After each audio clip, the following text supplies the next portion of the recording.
तो कर प्रभु का भजन जिंदगी संवर जाए। हमारा जीवन उस परमात्मा की भक्ति में ही बीत जाए। मैं ऐसा संदेश दिया बहन मल्लिका जी ने। और मैं बहन कल्याणी जी से निवेदन करूँगा कि वो अपने उदाहरण से हम सबको हमारे शहर की बेटी हैं, हम सबकी बहन, और आर्य जगत में बहुत ऊंचा उन्होंने अपना मुकाम स्थापित किया है। हमारे इस कार्यक्रम की शोभा बढ़ा रहे भाई महेंद्र लाल जी यहाँ उपस्थित हैं, उनकी सुपुत्री हैं, और भाई सीताराम जी भी यहाँ आए हुए हैं। गुरुकुल दयानंद ब्रह्मा विद्यालय के विद्यार्थी यहाँ उपस्थित हैं। गुरुकुल आर्य नगर के भी विद्यार्थी आ चुके हैं। साथ में आचार्य जी का भी अभिनंदन और स्वागत है।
भूषण से सब अंग सजावे, रसना पर प्रभु नाम न लावे, रसना पर प्रभु नाम न लावे।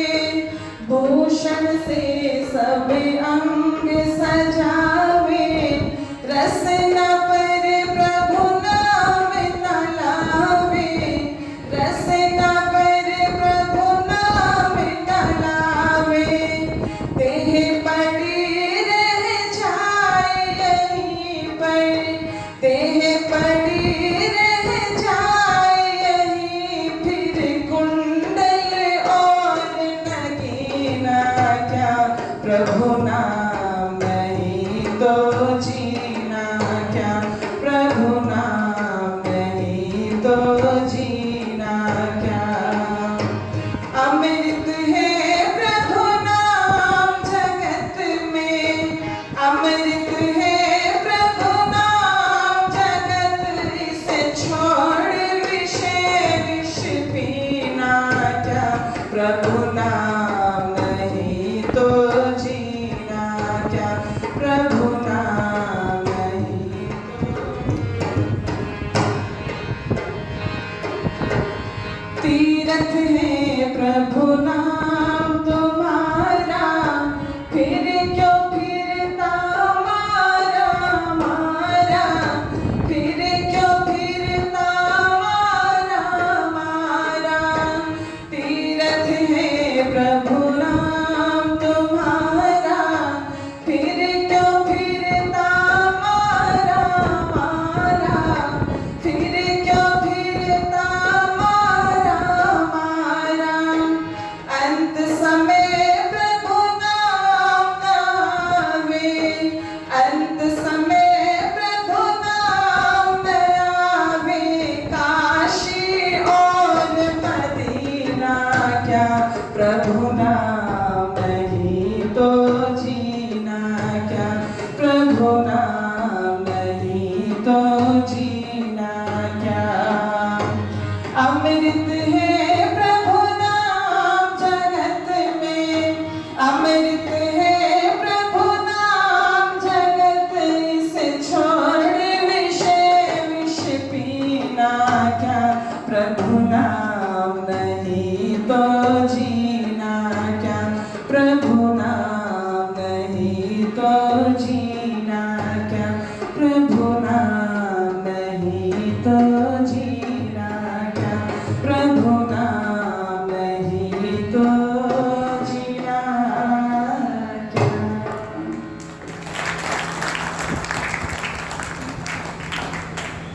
बहुत ही आदर सम्मान श्रद्धा के योग्य इस व्याख्यान वेदी की शोभा को बढ़ाने वाले बहुत लंबे समय के पश्चात जिनके दर्शन करने का, जिनको सुनने का सौभाग्य प्राप्त हुआ है और विशाल में उनके दर्शन करने का सौभाग्य प्राप्त हुआ है, ऐसे आर्य जगत के बहुत उच्च कोटि के मूर्ति विद्वान हम सभी के सम्माननीय श्री पूज्य आचार्य शिव कुमार शास्त्री जी, बहुत ही आदर सम्मान श्रद्धा के योग्य आर्य जगत के बहुत उच्च कोटि के और धन्य विद्वान भजनोपदेशक और जो धरातल पर रह करके कार्य करते हैं, हम जिन समस्याओं को इस मंच पर बोलते हैं और जो अपने जीवन में उनको रूप दे रही हैं, धरातल पर जो वास्तव में कार्य कर रही हैं, ऐसे आदरणीय भ्राता कुलदेव विद्यार्थी जी, बहुत ही आदर सम्मान श्रद्धा की योग्य व्याख्यान वेदी पर विराजमान स्त्री अनागोरिगेट आर्य समाज के पुरोहित श्रद्धेय पूज्य आचार्य कर्मवीर शास्त्री जी, इस पवित्र पावन आर्य समाज के धर्माचार्य जो बड़ी ही कुशलता पूर्वक मंच का संचालन भी कर रहे हैं, श्रद्धेय पूज्य आचार्य विश्वेंद्र शास्त्री जी, आर्य समाज मॉडल नाम से हमारे मध्य में उपस्थित हुए हैं, जो बहुत ही अच्छे भजनोपदेशक हैं, आर्य समाज मॉडल गांव के धर्माचार्य हैं, आदरणीय राधा सूर्य वेदांशु जी हमारे मध्य में उपस्थित हुए हैं। आर्यनगर गुरुकुल को जिन्होंने अपना पूरा जीवन देकर के उस मुकाम पर पहुंचाया कि उस गुरुकुल के ब्रह्मचारियों ने पूरे भारत देश के अंदर नाम रोशन किया है, जिनको मैंने बचपन से देखा देखा है, सुना है और उनके जीवन को जाना है, जो वास्तव में हम सभी के लिए एक प्रेरणा स्रोत हैं। ऐसे श्रद्धेय पूज्य आचार्य रामस्वरूप शास्त्री जी, एक बार आप सभी के सम्मान में जोरदार स्त्री आर्य समाज की समस्त मेरी माताएं, भाग्य सिमी काकपाल जी, जिनका फोन मेरे पास में आया था, जिन्होंने इतने सम्मान से मुझे बुलाया, मैं उनका धन्यवाद करती हूँ। समस्त माताओं का मैं धन्यवाद करती हूँ। सम्मुख उपस्थित समस्त धर्म के अभिलाषी सज्जनों, पूजा एवं वंदना की योग्य मातृशक्ति, गुरुकुल की पवित्र ब्रह्मचारीगण और बहुत अच्छी संगति हमारे साथ में कर रही है। आदरणीय आर्य जी के नाम से परिचित नहीं हूँ। प्रथम बात प्रत्यक्ष आदरणीय कल्याण जी, आदरणीय भ्राता जी कह रहे हैं कि हमारे गुरु जी हैं, मैं प्रत्यक्ष प्रथम बार मिली हूँ, तो उनका बहुत बहुत स्वागत अभिनंदन मैं करती हूँ। आइए कुछ विचार मैं आप लोगों के मध्य में रखने का प्रयास करूंगी। एक घटना मैंने कहीं पर पढ़ी, महात्मा आनंद स्वामी जी की लिखी है पुस्तक। वो कहते हैं कि एक व्यक्ति एक घोड़े पर सवार होकर के जा रहा था और जाते जाते उसे एक मंदिर दिखाई दिया जहाँ पर बहुत ज्यादा भीड़ लगी हुई थी। और आप देखते हैं कि जो मंदिर होते हैं वहाँ पर आपको भीड़ मिलती ही है, जो पौराणिक मंदिर जिनको हम कहते हैं, वहाँ पर भीड़ लगी हुई थी। तो उस व्यक्ति ने सोचा यहाँ पर इतनी भीड़ क्यों लगी हुई है। वो व्यक्ति अपने घोड़े से उतरा और उन्होंने वहाँ के लोगों से पूछा, तो कहा यहाँ पर सत्संग होता है, एक सन्यासी आए हुए हैं, वो यहाँ पर प्रवचन करते हैं। उस व्यक्ति के मन में ये जिज्ञासा उत्पन्न हुई कि चलो मैं भी उतर करके सत्संग को सुन लेता हूँ। वो व्यक्ति अपने घोड़े से उतरा और उस दिन जो सत्संग चल रहा था, वो सत्संग चल रहा था वैराग्य पर। वो प्रवचन कर रहे थे कि हम जिस शरीर के ऊपर लगे रहते हैं इसको चमकाने में, हम किसी और के शरीर को देख करके आकर्षित होते रहते हैं। ये संसार जो हमें अपनी ओर खींचता है, ये एक दिन नष्ट होने वाला है। हम किस लिए मनुष्य का जीवन लेकर के आए हैं, हमें आगे कहाँ जाना है, आगे क्या होगा, हमें इन सब बातों पर चिंतन करना चाहिए। वो व्यक्ति सोचता है उनके प्रवचन को सुनकर के कि ये बातें जो बोल रही हैं, मेरा तो सारा जीवन बीता ही इसी भौतिकता की चकाचौंध में है, मेरा तो सारा जीवन ही व्यर्थ हो गया। और वो वैराग्य के प्रवचन को सुनकर के इतना वैराग्य उनके अंदर जागा कि उस व्यक्ति ने संकल्प लिया कि मैं भी अपने जीवन के अंदर इन्हीं प्रश्नों को खोजूंगा कि शरीर मुझे क्यों मिला है और आगे मुझे क्या मिलेगा, और इस मनुष्य जीवन का मुझे क्या करना है। और कहा कि उनके पास जो भी चीजें थी वो वहीं पर उन्होंने दान कर दी, यहाँ तक कि जिस घोड़े पर सवार होकर के आए थे वो घोड़ा भी वहीं पर लेकर के चले गए। और कहते हैं समय बीतता गया 15-20 वर्षों के पश्चात में वो व्यक्ति पुनः आया और वैसे ही उस मंदिर के बाहर भीड़ लगी हुई थी। वो व्यक्ति वहां पर फिर खड़ा हुआ और उन्होंने पूछा क्या हो रहा है, कहाँ सत्संग हो रहा है। और जब अंदर गया तो कहा कि जो 15-20 साल पहले जो लोग उन्होंने उस मंदिर के अंदर देखे थे, आज भी वही व्यक्ति उस सत्संग को सुन रहे थे, आज भी सुन रहे थे। उस व्यक्ति ने कहा क्या ये हर रोज आते हैं सुनने के लिए? बोले हाँ, ये तो पिछले कई वर्षों से आ रहे हैं। उस व्यक्ति के मन में ये प्रश्न पैदा हुआ कि ये जो सामने बैठे लोग हैं, ये मनुष्य हैं या पत्थर हैं?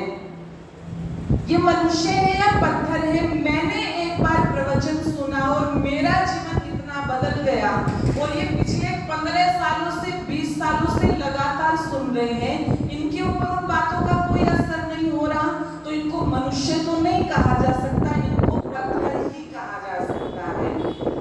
आप विचार करना, चिंतन करना, ये जो घटना महात्मा आनंद स्वामी जी लिख रहे हैं, क्या यही घटना आपके और हमारे जीवन में, या हम अपने आसपास लोगों को देखते हैं तो क्या ये चीज हमारे ऊपर लागू नहीं होती है? हम भी इन बातों को कितना सुनते हैं, हमें सुनने में अच्छी लगती है। हम ये बात कहते हैं कि ऋषि दयानंद के विचार बहुत अच्छे हैं, हम इन बातों को भी कहते हैं कि ऋषि दयानंद जी के द्वारा स्थापित किया हुआ ये आर्य समाज लोगों के जीवन को बदलने वाला है। जो विचार इस मंच से दिए जाते हैं वो विचार और कहीं नहीं दिए जाते। तो मैं आप लोगों से ये प्रश्न पूछना चाहती हूँ, यदि हम इन विचारों को इतना अंगीकार करते हैं, यदि हम इन विचारों से इतना सहमत होते हैं, तो हम अपने विचारों को पूर्णतया या हम अपने परिवार के लोगों को या हम अपने बच्चों को अच्छे विचारों से जोड़ना क्यों नहीं चाहते? सभी माता पिता अपने बच्चों को अच्छे विचार ही देना चाहते हैं, कोई नहीं चाहता अपने बच्चों को बुरे विचार देना। तो हम अपने बच्चों को इस आर्य समाज के विचारों से क्यों नहीं जोड़ते हैं? बचपन से इस बात पर चिंतन करना, विचार करना, और जो विचार उस व्यक्ति के मन में है कि सामने बैठे जो लोग हैं ये मनुष्य हैं या पत्थर है, कहीं पर ये पत्थर वाली बात हमारे ऊपर तो लागू नहीं हो रही है। आप विचार करना इस बात पर। देखो, ऋषि दयानंद जी की सबसे बड़ी कृपा क्या है? सबसे बड़ी कृपा ये है कि ऋषि दयानंद जी ने बीज को सुरक्षित रखा है, मूल को सुरक्षित रखा है। और जब बीज सुरक्षित होता है, मूल सुरक्षित होता है, तो ध्यान रखना, चाहे कोई जमीन बंजर पड़ी हुई है, लेकिन उसकी धरती में अगर कोई एक बीज भी गया है, कभी परमात्मा की कृपा होगी, वातावरण अनुकूल होगा, वर्षा होगी, तो वो बीज अंकुरित हो जाएगा और वही बीज बड़ा होकर के बहुत बड़ा वट वृक्ष बन सकता है। तो ध्यान रखना, यदि हम अपने बच्चों को अच्छे विचारों से नहीं जोड़ते हैं, विचारों को छोड़ करके हम अपने बच्चों को सब कुछ दे रहे हैं, सब कुछ, ध्यान रखना इस बात के लिए। और विचार ना देने के कारण वो जो बाकी सब कुछ हम सबको मिल रहा है, वो सारा का सारा केवल और केवल ऊपरी चीज है। वो हम अपने बच्चों के आधार को, हम अपने बच्चों के उस बीज को सुरक्षित नहीं कर पा रहे हैं, जो उनको आगे जाकर के बहुत अच्छा जीवन दे सकता है। क्यों आज छोटे छोटे बच्चों के अंदर डिप्रेशन आता है? क्यों बच्चों के अंदर माता पिता के प्रति कोई समर्पण नहीं होता? क्यों बच्चों के अंदर समाज के प्रति कोई समर्पण नहीं होता? क्यों बच्चों के अंदर अपने देश और राष्ट्र के लिए समर्पण नहीं होता? इन बातों पर यदि हम थोड़ा सा भी चिंतन करेंगे तो मुझे लगता है जो विचार हम इतने दिनों से सुन रहे हैं, हम उन विचारों को केवल अपने तक ना रख करके हम अपने परिवार में और अपने आने वाली पीढ़ी, अपने बच्चों के अंदर भी उनको संस्थापित कर पाएंगे। तभी ऋषि दयानंद का ये जो हम 200वां जन्मोत्सव मना रहे हैं, दूसरी जन्म शताब्दी मना रहे हैं, कम से कम ये संकल्प तो हम ले ही सकते हैं। इस मंच पर बैठ करके हम दूसरे लोगों की बातों को बहुत ज्यादा नीचे गिराने की कोशिश करते हैं, लेकिन विचार करना, चिंतन करना, उनका तो 5 साल का बच्चा गोल टोपी पहन करके 5 बार नमाज पढ़ने के लिए तैयार हो जाता है। क्या हमारे बच्चे संध्या करने के लिए तैयार हो रहे हैं? क्या हमारे बच्चे यज्ञ करने के लिए तैयार हो रहे हैं? उन्हें वो टोपी पहनने में कोई शर्म नहीं है, जिस टोपी से ना धूप रुक सकती है, ना बारिश रुक सकती है, ना ठंड रुक सकती है। क्या हमारे बच्चे अपने सर के ऊपर चोटी रखने के लिए तैयार हैं? क्या हमारे बच्चे हमारा यज्ञोपवीत पहनने के लिए तैयार हैं? यदि इन बातों पर चिंतन करेंगे, विचार करेंगे, तो निश्चित रूप से ऋषि दयानंद जी महाराज का जो सपना कृण्वन्तो विश्व आर्यम, निश्चित रूप से वो सफल होगा। जो लोग हमें बढ़ते बढ़ते दिखाई दे रहे हैं, वो इसीलिए दिखाई देते हैं क्योंकि वो केवल ये नहीं कि पुरुष जा रहे हैं मस्जिद में तो पुरुष ही जा रहे हैं, महिलाएं नहीं जा रही, पुरुष जा रहे हैं तो उनके बच्चे भी जा रहे हैं। हम अपने बच्चों को कितना आर्य समाज की तरफ मोड़ते हैं, कितना उनको हम ऋषि दयानंद के विचारों के प्रति, देश समाज के प्रति समर्पित कर पाते हैं। आओ इन बातों पर चिंतन करें। आइए बस चंद पंक्तियां कह दूं।